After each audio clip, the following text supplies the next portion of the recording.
We've had a report of frequent drunkenness in a local town.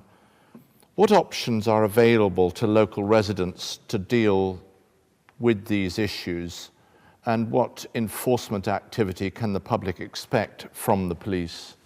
Yeah, if I could take that on a local level, if I may. Instances of drunkenness in local areas. In the first instance, a matter that residents should raise with their local policing team or direct to the local community safety partnership.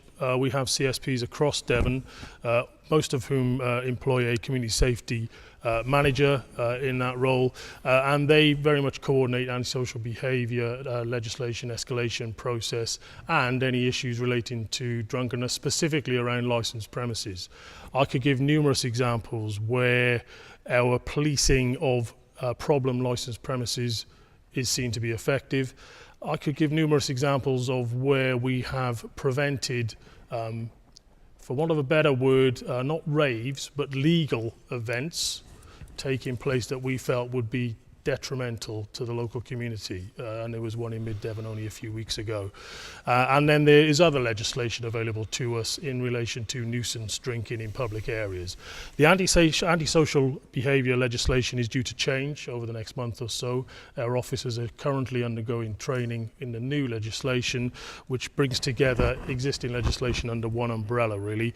But that legislation is broad in its remit, and does afford us numerous powers, not only us, but other agencies, numerous powers to deal with issues as they arise within the community. We work closely with residents across Devon. We have numerous orders in place preventing public drinking in certain areas. We have Section 30 disposal notices, etc., across quite a few towns within Devon. So we do deal with this seriously. It is a big issue for us, and I know you've, as yourself, have set priorities around alcohol-related crime and antisocial behaviour. It is a big issue for us. It's business as usual is for us to do what we can to assist local communities in ensuring the damage caused and the nuisance caused by drunkenness and alcohol-related crime is kept to a minimum. There are public concerns about alcohol on the streets. I know the police are doing their best in many areas. But firstly, to what degree are you tolerant?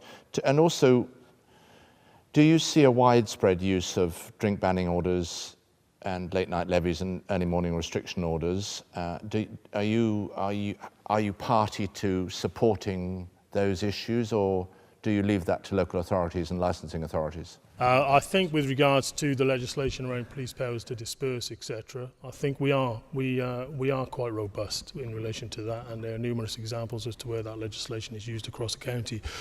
Your specific reference to MROs, early morning orders, etc., I think that's new legislation. I think there's more development there required across both Devon and Cornwall, actually, in working through how that new legislation can be best utilised, not only by us, but by partner agencies. So a work in progress in that respect. If I pick up, Commissioner, we have looked at MROs. They've been attempted to be used nationally with not a great deal of success. They're incredibly resource intensive. That's not that we wouldn't try one if we felt we had the evidence base, and I'm somewhat dated now, but I think literally 3 months ago, not one local authority or force in the country had managed to establish one successfully once appealed. Late night levy clearly is a consultation matter for the local authority, which if imposed, the monies come back to the PCC. My view of those are it's a tool that could be used, but it is obviously a matter for local democracy, whether it is used.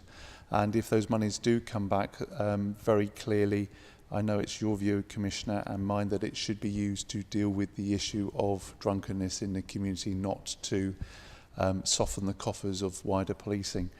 All I would say in respect of those, that even if imposed, they don't recover anywhere near the costs to policing, to the health service, to our colleagues within fire and ambulance. So it's more of a signal than having an effect. In terms of robustness, I think we are on a forensic escalator. That's the approach we take. We go up and down. Newquay used to be somewhere that was right at the top end. You and I have been there on a number of occasions now, and whilst there are issues, it was the community of Newquay saying to us, we've got control of this again, about communities taking control themselves. We do have interventions. We do work with local authorities. I know that you're looking at schemes elsewhere in the country about breathalyzing before going into pubs and clubs. And I know also that you are, and I'm trying to support you nationally with Parliament in respect of this. So it is from the local to the national. It is a proportionate approach, but it is increasingly robust approach from the force in respect of enforcement, because otherwise we'll have no success at all. But I don't want enforcement to become the only tool, because again it will drag our resources. We recently, colleagues I remember, covered by BBC, the tweetathon over the last weekend showed the enormity of demand on police resources due to the nighttime economy and drinking from 6 in the evening. We stopped tweeting at 3 in the morning, but officers were still getting ready, some even coming on early at 6 o'clock to deal with the aftermath on the Saturday.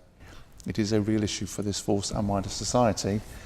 We're doing our piece, and I would say increasingly robust, because the other solutions are not working effectively.